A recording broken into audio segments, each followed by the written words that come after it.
This is my journey.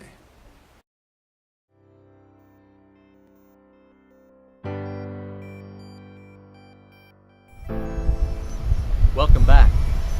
If you're like me, you can't see all this without realizing there's got to be a designer, maybe even a God who did all of this on purpose. After all, it would take some pretty amazing resources to pull this kind of thing off. Here in my hometown, the Indian reminds us of some of our heritage. These folks, the Plains Indians, I believe, they were a pretty spiritual group. They looked at all this beauty and they decided there must be something or someone greater. We call this guy the keeper of the plains, and it's very clear what he's doing. He's trying to connect somehow with a great spirit or the God that he thinks is responsible for all this. Could there really be a God? Some people say no pretty strongly. And I think I understand some of the reasons for that kind of a view. Maybe if the beauty of this massive playground says there is a God, then the levels of some human suffering seem to scream that there isn't. You know, it's hard to see some of the tragic things that happen and not wonder why a God who could do all this doesn't stop all that. Especially when those terrible things happen to innocent people. I get that, you know.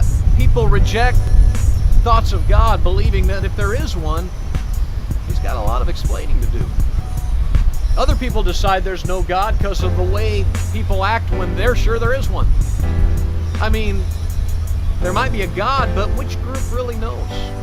Do those guys who sing on Sunday and act like the rest of us on Monday, do they really know anything about him? Or is it those people who build those odd-shaped buildings and wear robes when they try talking to God?